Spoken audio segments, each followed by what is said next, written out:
Ito kasi si Alvarez alam naman natin, 'di ba nagsalita siya nitong mga nakaraan tungkol dun sa kanyang, dun sa hakbang na maisog sa Tagum, 'di ba?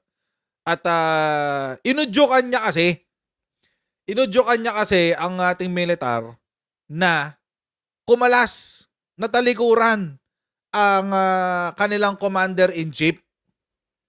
Oo, gano'n kasi ang ginawa nila. Sino ba namang may ano, may, nasa matinong katinuan ang gagawa nun? Lalo na kung ikaw ay, sitting congressman sa Tagum. Davao del Norte siya, 'di ba? Congressman siya ng Davao del Norte. So, I guess dapat medyo nag-isip-isip pa siya ng bahagya. Kaso, na-carried away, eh. Na-carried away siya ng crowd siguro, na-carried away siya dun sa Marcos resign, na-carried away sa mga pinagsasabi ni Harry Roque, na-carried away sa mga pinagsasabi ni Glenn Chong at kung sino-sino pang nandoon sa hakbang ng mautog, at hakbang ng maipot. Ayan. So, di na-carried away siya. At, inudyukan kasi. Inudyukan yung, mga militar na talikuran si PBBM. And that's one of the more stupid things you can do right now. As in, dito ngayon sa sitwasyon natin ng politika sa Pilipinas. Hiwalay pa yan, mga kutsero. Hiwalay pa yan. Hiwalay pa yan doon sa, tawag dito, Mindanao Secession. Hiwalay pa yan dun sa Mindanao Secession. Na siya rin ang namumuno. 'Di ba yun na sinabi ni Digong? Makikipagtrabaho daw siya kay Alvarez para pamunuan ang pagtawag ng Mindanao Secession. Hindi umubra. Wala nangyari eh. Wala nangyari. Hindi umubra yung Mindanao Secession. In fact, mga kutsero, lahat sila, mga kutsero, tinalikuran. Si Alvarez at si Digong, tinalikuran sila ng Mindanao. Walang sumuportang mayor, walang sumuportang governor, walang sumuportang congressman sa panawagan nila ng Mindanao Secession. Which now leads us sa topic natin ngayon. As usual, tayo mag-shoutout sa mga ibigan sa Sendwave! Kung kayo ay nasa US, UK, Canada, Italy, France, Spain, Ireland, and Belgium, may pwede na po ay magpadala ng yung mga remittances sa Pilipinas. Gamit po ang Sendwave na wala pong remittance fees. Isang hingahan lang. Para magawa niyo po yan, mga kotsero, i-download niyo lang ang Sendwave app, gawa kayo ng account, lagay niyo pa ang account details niyo. Pwede na magpadala sa GCash, Cash Pickup at iba't ibang mga pangko sa Pilipinas. At kapag ginamit niyo po ang promo code na Coach Jared sa inyo pong unang padala ay makakakuha kayo ng karagdagan $20 free credit. Kaya kayo po ay gamitin na si Sendwave for all of your remittance needs. Kasi, eto ang ganap. Apparently, may nag-file ng complaint, ethics complaint, kay Congressman Alvarez. Napuno siguro tong mamang to. Napuno eh. Hindi ko alam kung this is probably a political move. Hindi natin alam. Pero, ayun na naganap. Duterte ally Alvarez slapped with ethics case. House panel takes jurisdiction. Eto na nga. Ito kasing April nga, di ba, nagsalita siya tungkol sa militar, etc., etc. Nag-comment na dito yung mga kasama niyang kongresista. Ang sinabi, House ethics case warranted. Alvarez told to be cautious with his words. Yan ang sinabi ng Lanao del Norte 1st District Representative Khalid Dimaporo. Sabi ni Lanao del Norte Khalid Dimaporo, posible dating kasuhan ng ethics case si Alvarez. Mga kutsero, kasama nila to sa Kongreso. Mga kasama nila to sa Kongreso at mukhang wala na silang pake. Wala na silang pake sa kung anong iisipin, sasabihin ng Alvarez sa kanila. So sabi, binalaan ni Dimaporo, another congressman from Lanao del Norte, si Alvarez. Sabi niya, I would kindly urge the former speaker to be cautious with his words and clear on his intent. Siguruhin mo lang na mag-ingat ka sa mga pananalita mo at linawan mo ang mga intensyon ng iyong mga sinasabi. On face value, his anti-government statements are unbecoming of a member of the House of Representatives and may warrant an ethics case against him. Yan na nga, sinabi. Unbecoming of the House of Representatives. Mamaya pag-uusapan natin ano ba yung rules? Ano ba yung rules ng lower house pagdating sa mga kasong ganito? Alvarez is a close ally of former President Rodrigo Duterte, who is father of Vice President Sara Duterte and a critic of the current administration. So ito yung sinabi ni Di Maporo. Mga 2 weeks ago to, April 15. And then, sunod-sunod to halos Sumunod to si Rodriguez. Hindi Vic Rodriguez to. Ibang Rodriguez to, hindi to Vic Rodriguez. Ito si Cagayan Congressman Rufus Rodriguez. Yan. Sabi, there's a basis for ethics case versus Alvarez. So meron dong basehan yung ethics case. Yan.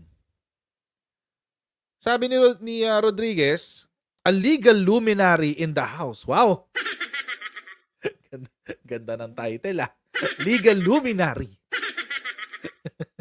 Sige na lang. Sana wala na lang ganyan. Pero sige na lang. Okay.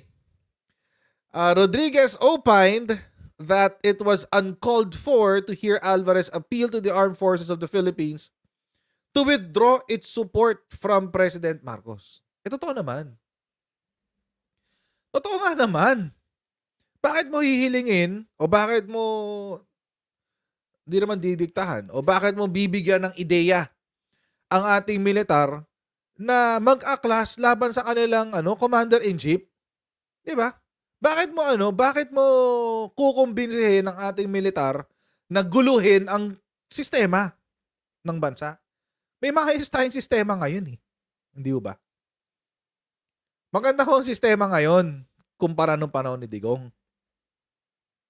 Nung panahon ni Digong, wala ho tayong ibang nababalitaan kundi may patay na pusher.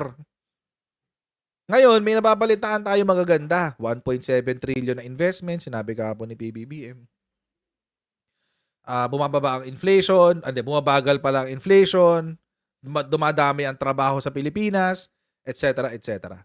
Yung mga DBS, mga Duterte Balahura supporters, para sa kanila, hindi nila nararamdaman yun. Manhid sila dyan. Manhid sila dyan, guys. Hindi nila nararamdaman yung mga improvement na nagaganap. Alam naman natin kung ba't di nila nararamdaman yun. Kasi meron silang ibang tao na gusto nila nakaupo. Oo, may iba kasi silang taong gusto nakaupo. Problema nyo ngayon yan. Problema nyo ngayon yan. Bakit? Ba't di nyo kasi kinumbinsin na tumakbong presidente? Seriously. I mean, di ba? You had your chance. Nagkaroon ng 2022 elections. At ang yayabang nyo, ang sinasabi nyo, kung tumakbong presidente si Bibi Sara, sigurado, talo ang Bongbong Marcos na yan. Si Lenny, kakain ng boto. Si Bongo, ilan lang ang supporter? 2%. O sabihin na natin, medyo mas malaki kay Sara ng konti. But I don't think mananalo siyang presidente. Bakit? Kasi wala siya nung legacy na supporters. Legacy supporters, ibig sabihin, mula pa nung di ba? Actually, yung talaga nagpanalo kay PBBM Yung mga legacy supporters. Tsaka mga neutral. Legacy, yung mga loyalista na, mga anak na, apo ng mga dating loyalista. Ayun yung legacy. Alam nyo mga kotsero, kapag kung tatakbong presidente si Sara, ang dali niyang tibagin. Alam nyo kung bakit? She's politically immature. Up until today, kita natin yung immaturity niya. And even then, mga kotsero, maski before kapag lumalabas yung pangalan niya sa mga survey, hindi pa na-float yun yung idea ng BBM Sara. Wala pang ganun noon. Naalala ko, nag-live stream ako, ang topic ko si Senator Amy yata yun. Tapos may isang survey, yung survey na ng if I'm not mistaken, it is Pulse Asia. Yung survey ng Pulse Asia kung saan nag 20% si Sara Duterte sa survey as president, tapos si PBBM 15%. That was in 2021, January or February of 2021. Nag-comment ako noon pa, kinoment ko na yan. Sabi ko, okay lang naman kung tatakbo si Sara na presidente, tapos i-VP niya si PBBM. Nung mga panahon na yun, yung pa yung sinasabi ko. Siyempre, budol pa ako ni Digong nun eh. Kaso nga lang, ito yung sabi ko ito, kaso, parang hindi pa ready si Sara. I said that verbatim. Hindi pa siya ready para sa national politics. Halos hindi na nga siya nagsasalita tungkol sa DepEd eh. Tignan nyo yung nangyari sa DepEd. Di ba recently nag-announce sila na kung pwedeng i-aggressively change daw yung school year na wala nang transition period, yung June agad. Oh. Paiikliin ng summer ng 2025 tapos pasokan agad ng June. Di ba? Balitaan nyo yun? Sino nag-announce? Si Sara ba? Hindi.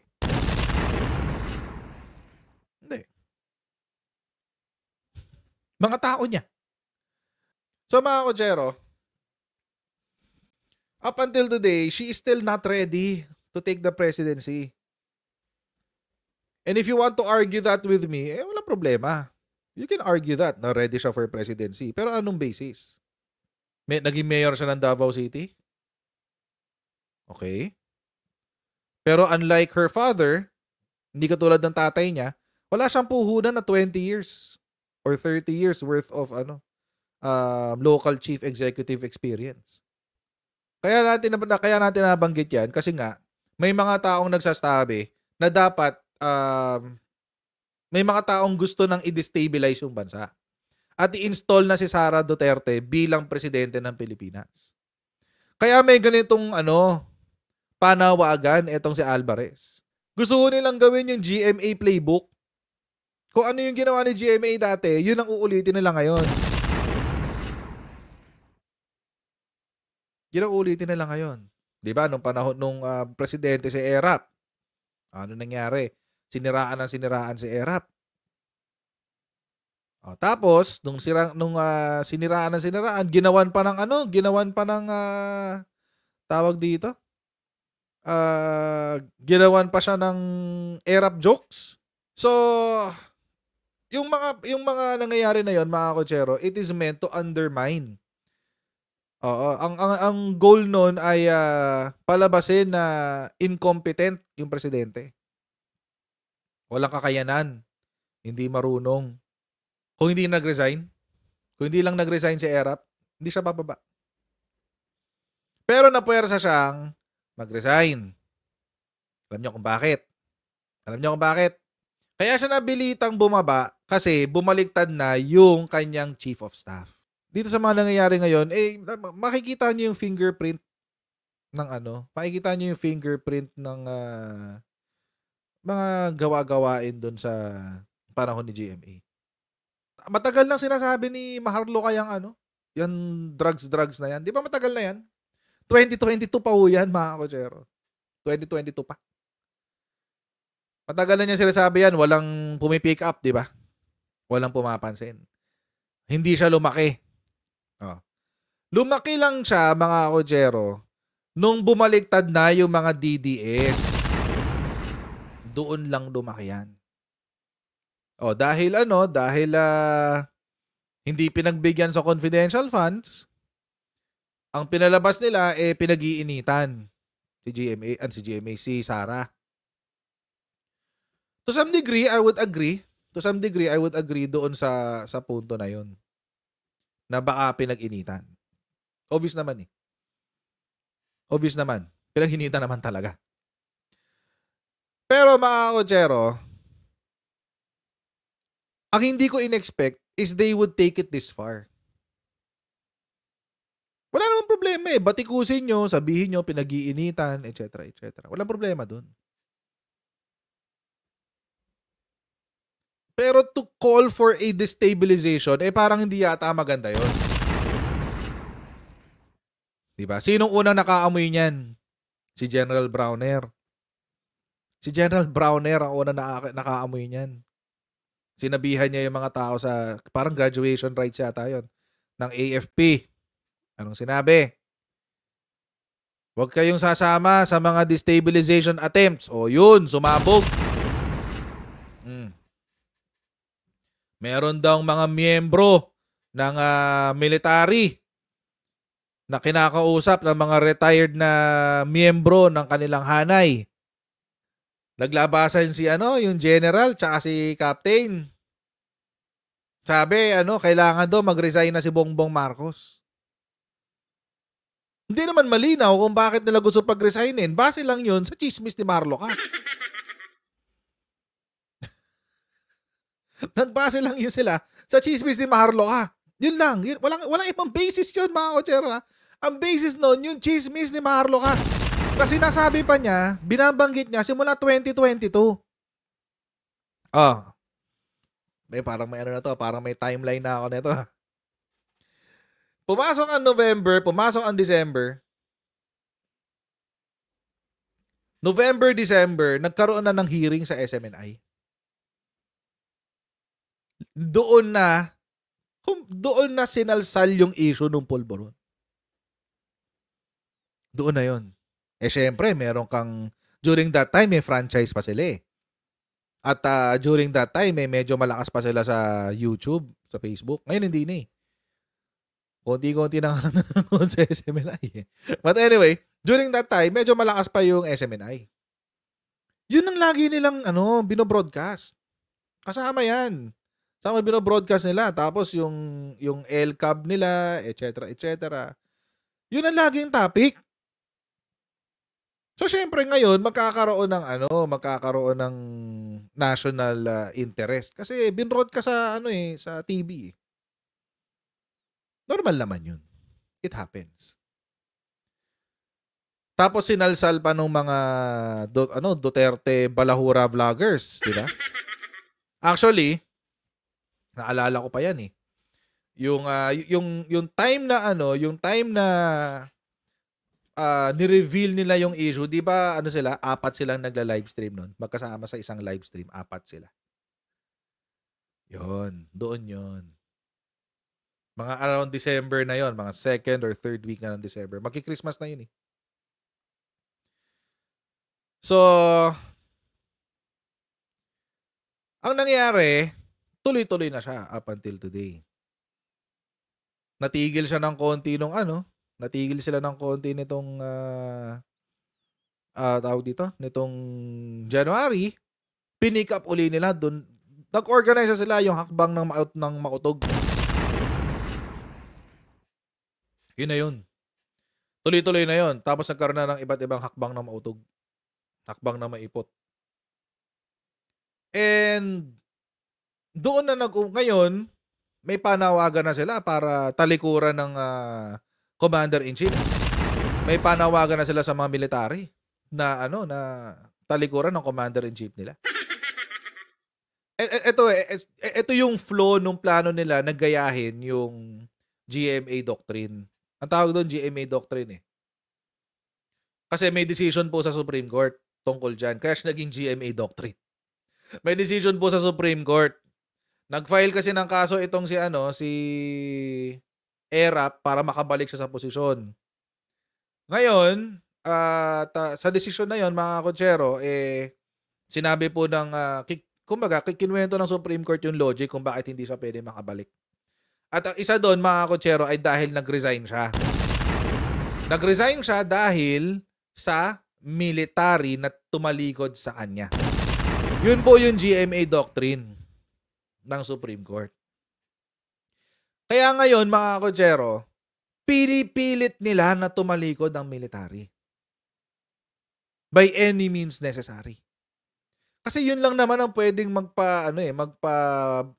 hindi magpabagsak, magpuwersa sa Pangulo para bumaba. Military lang. Yung tiwala kasi ng tagabantay ng bansa, dapat nariyan. Dapat nandiyan yan. Kaya nga tingnan niyo nung panahon ni Digong, niligawan ng sobra-sobra ang military para hindi siya ma-impeach. 'Di ba? Yun yung strategy niya, ligawan ng military. Kasi alam niyang pulpul siya, eh. Alam niyang pulpul siya. Magaling siya magsalita, oo. Let's give him that. Magaling siya magsalita, magaling siyang mangako. Magaling yung social media team niya. Magaling mambola yung social media team niya. Pero ang ano kasi, ang military, walang election diyan.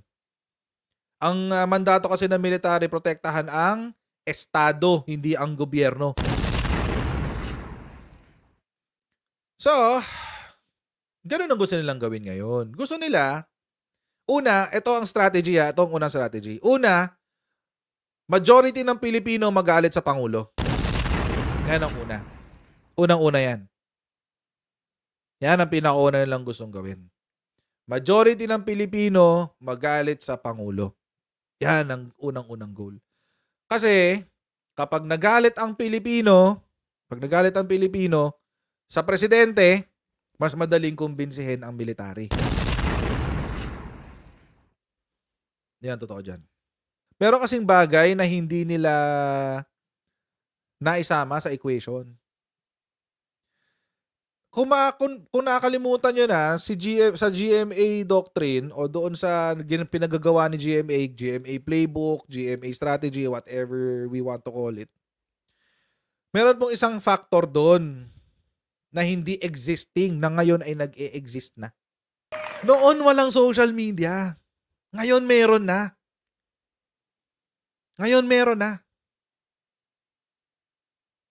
Noon madaling mabilog ang ulo ng mga tao. Kasi ang balita natin nakukuha natin sa isang source lang. Actually, sa isang source lang, sa mainstream media lang. Radyo, TV, dyaryo. Yan lang. Yun ang wala noon.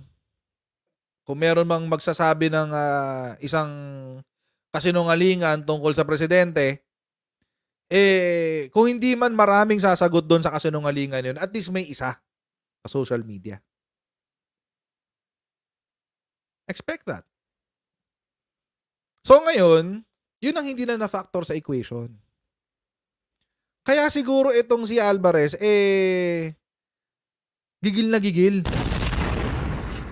Sa sobrang gigil niya, sinabi niya na talikuran niya na. AFP, talikuran niya ng presidente. Sabi nga ni Rufus Rodriguez, asan na yun? That can be a basis for a complaint in the ethics committee.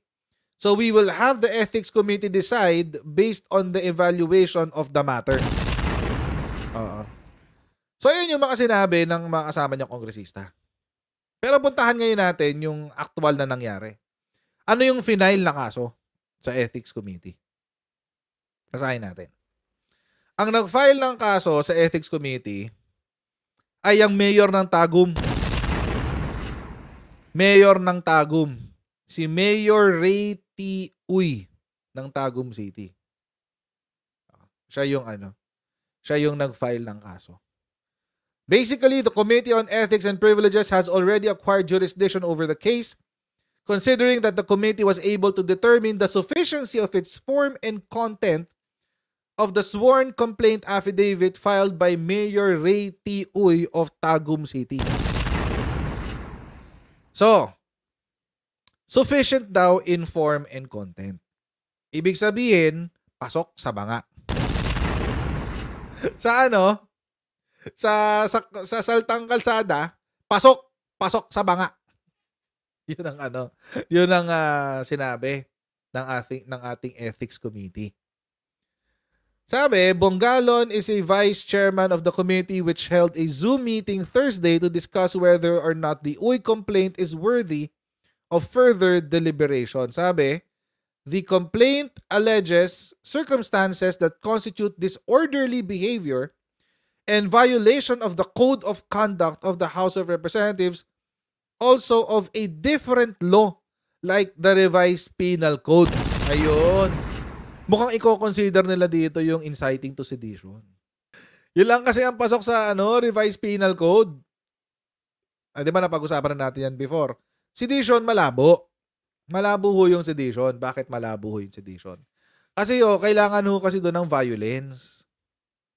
Kailangan ho doon ng violence. Kung walang violence, edi wala kang sedition. Malabo din yung rebellion. Kasi part and parcel of rebellion is also the violence. Oo. Pero sa inciting to sedition, medyo siya medyo mas malawak ang scope. Medyo mas malawak ang scope. Kasi nakasulat doon publishing, stating, writing, libelous statements against any government official. May ganong parte doon sa inciting to sedition. Kung ang goal mo ay to cause people to rise up against the government, kahit hindi ka participant ng actual na sedition, ikaw naman ay nagtulak. Parang ganun nga. Dahil inudyukan mo, may kasalanan ka. Yun yung inciting to sedition. Yun medyo pasok yun kay Alvarez. Of course, Alvarez can argue na hindi pasok yun sa kanya. He can argue. Pero hindi porke he can argue, it means na tatanggapin yung kanyang argument. Tapos, ano daw iba yung mga kaso? First, Bongalon said, the complaint cited Alvarez's continued unjustified absences from committee hearings and sessions in the House. Hindi na pala napasok ito sa House of Representatives, itong si Alvarez. Congressman, anong ginagawa mo? He noted that the libelous remarks Alvarez made against his fellow government officials, including the Vice Governor of Davao del Norte and other officials. Ito yung nung tinanggal yung gobernur. Oo. Ito yung nung tinanggal yung gobernur, kung ano-ano yung sinabi sa sa sitting. Di ba na-suspend yung si Jubahib? Oo. Doon na-suspend siya, kung ano-ano yung sinabi doon sa sa umupo. Tapos kung ano-ano pa yung sinabi tungkol kay pangalan niya. Kay ES Bersamin kasi hodang pinag-iinitan daw kasi magkakaroon ng hakbang ng maisug, etc. etc. Really? Ano mga katukong kalokohan niya? Napakalaking katangahan nun. Bakit may kokompromiso yung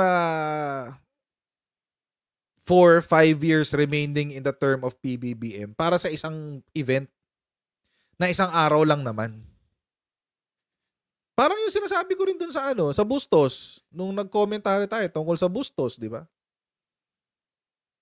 Bakit isasakripisyo ng ng gobyerno yung 4 years remaining in power para lang sa isang Sunday? It provides no strategic value. Walang yun eh. Walang punto. Walang punto yun. Alokohan yun.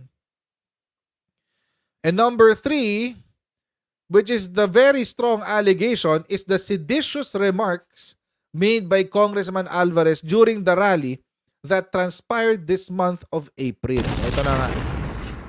Yun na nga. So, yung lower house is going to make Alvarez pay doon sa mga statements na sinabi niya. Rules ng 19th Congress. Ay, but 18th pa rin to? Pero anyway, hindi naman lang binago eh. Same lang naman yan. Hindi naman lang binabago yan. 18th Congress to, pero malamang sa malamang ito rin in-adapt nila for the 19th Congress. Code of Conduct. A member shall act at all times in a manner that shall reflect creditably on the House, and a member shall adhere to the spirit and the letter of the House rules and to the rules of the committees. Medyo mahigpit no? Damay kasi yung spirit eh. Yung espiritu ng isinulat. Hindi lang yung nakasulat, pero pati yung intensyon kung bakit naisulat yung rules na yan. So, malamang sa malamang, eto yun. Di ba minention yan kanina nito ni Di Maporo. Minention niya yan kanina eh. Ayan o. Unbecoming of a member of the House of Representatives. Acts unbecoming of a member of the House of Representatives. So, dito siya papasok. Ay, dito pala. Ayan, dito siya papasok sa letter A. Ngayon, mga kotsero, wala pa naman tayong wala pa tayong bihira kasi sila mag-ethics case sa mga fellow congressmen nila. Bihira nilang gawin yun eh. So, wala pa masyadong basis pagdating sa penalties, pagdating sa violation ng Code of Conduct. Wala masyado. Ang basis lang natin, mga kotsero, ay yung nangyari kay Tebes. That's it. Wala tayong ibang basis. So, this could be anywhere from, tawag dito, a slap on the wrist, which is admonition, yung papagalitan ka lang, o parang warning, o warning mo na to. Ganun. Can be that. Up to, tawag dito, removal. Removal from office. Kaso, mag-e-election na rin naman na next year. So, what's the point? Diba? Ilang na lang ilang buwan na lang eh. So, he could be suspended. It could be anywhere from that. We don't know. Kasi, yung, tawag dito, yung penalty is solely upon the recommendation of the Ethics Committee. So, Alvarez upset a handful of his House colleagues when in a speech in front of his constituents in Tagum City, he urged the Armed Forces of the Philippines to withdraw its support from President Marcos. He said this would force Marcos to step down and allow Vice President Sara Duterte to take over the reins of the country. Vice President Duterte is the daughter of former President Duterte. Informed about the complaint, Alvarez only had this to say to reporters, I submit my case to the best judgment of the House Ethics Committee. Bahala na raw si Ethics Committee kung anong gusto nilang gawin. So, mukhang wala na siyang pake, no? Mukhang wala nang pake sa Alvarez, no? Parang ayoko maging ganun. Tuta ng kahit sino. Baka sa kanila okay lang yun. Kaya naman nila. Kaya nilang tiisin. Kaya ano natin sila. Pero, tsaka ang pangit ng exit mo, no? Pangit ng exit mo, meron kang ethics case. So, again, mga kotsero, maraming po salamat sa inyo patuloy na pagsubali sa ating channel. Huwag niyo pong kalimutan mag-like, mag-share, at mag-subscribe sa ating Coach Jared YouTube channel.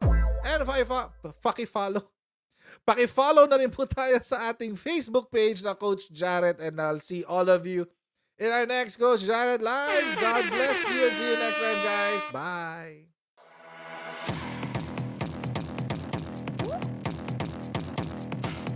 Pag ganun, huwag natin gawing tanga mga Pilipino. Mas maganda kasi nasa lugar ka ng tama kaysa yung pinipilit mo yung pagkakamali.